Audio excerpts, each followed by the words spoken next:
Welcome to The Explainer. Today, we're diving into a topic that's often stuck between two massive extremes: intense, crippling shame on one side and kind of casual overuse on the other. Our goal here is to just cut through all that noise and find a clear, balanced way forward. To really see the kind of damage misinformation can do, let's just start with this story. You've got a young, newly married college student who is so completely consumed by myths and guilt that he was literally ready to throw his entire life away. Okay, let's really get into this. For generations, we've basically been pulled between these two totally opposite camps. In one corner, it's this shameful secret that's supposed to make you weak and fill you with guilt.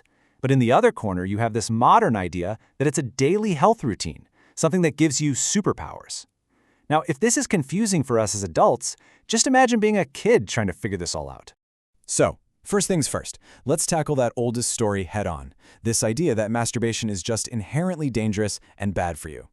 I mean, you've heard these myths, right? They've caused so much anxiety for centuries. It'll make you weak, go blind, you won't be able to have kids, it causes erectile dysfunction.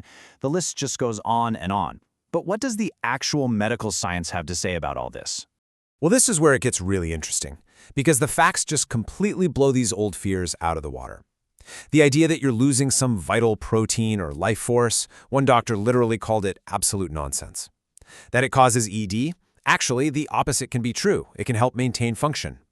And the idea that it's this rare, shameful thing? Nope. Over 90% of men do it. It's a completely normal biological behavior. And it goes even further than just debunking myths. Far from being harmful, urologists actually point to some very clear health benefits. We're talking about better prostate health, a huge release of stress-relieving hormones like dopamine, and even improved sleep. Plus, it's a way to get to know your own body, which is, super important for a healthy life. But, and this is a big but, getting rid of the shame is only half the story. The conversation doesn't end there. We had to look at the other extreme, because that's where a whole different kind of problem starts to build. So to understand this, we've got to talk about your brain's reward system. Every time you do this, your brain gets a hit of dopamine. That's the feel-good chemical. The problem is, if this happens too often, your brain can start to get used to it. It gets desensitized, and pretty soon you need more and more stimulation just to get that same good feeling, and that can lead you down a path of compulsion. And this perfectly explains the gap between what you see in online movements like NoFap and what science actually tells us. You hear all these claims about superpowers and skyrocketing testosterone, but the reality? Well, that testosterone boost is real, but it's temporary and goes right back to normal. And that extra energy and focus? Doctors think it's often because people are also making other healthy changes, like diet and exercise, at the same time. Even if we look at this from a completely different angle, like from a spiritual perspective, in yogic culture, the focus isn't on good or bad. The substance, which they call virya, is considered really potent. But the real point isn't about saving it or spending it. The real question is, are you in control or is the compulsion in control of you?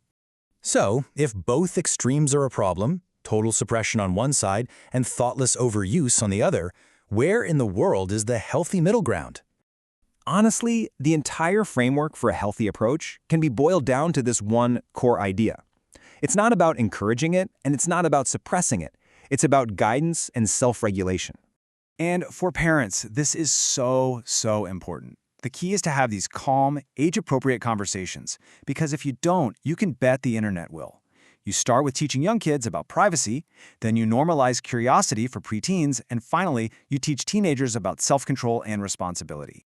And a really critical part of that education is separating two things that always get tangled together. See, masturbation is an internal, natural thing that starts with your own imagination. Pornography is something else entirely. It's external, super high stimulation content that can create totally unrealistic expectations and, like we talked about with that dopamine loop, can definitely lead to dependency.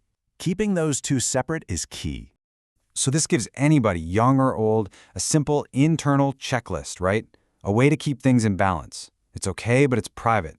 It probably shouldn't be a daily habit. It shouldn't control your thoughts. And here's the big one. You should be able to say no to the urge. This is how you find that path beyond both shame and compulsion. So ultimately, all of this brings us to what you should really take away from this whole explainer.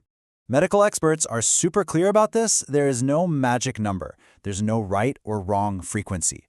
What really matters is whether it's interfering with your life, your relationships, your goals. The key is just to listen to your body and be honest with yourself. So where does true freedom in all this really lie? It's not in the shame-filled silence of the past, that's for sure. And it's not in the compulsive, dopamine-chasing habits of today either. True freedom is right here. It's not in suppression or indulgence. It's in control without obsession.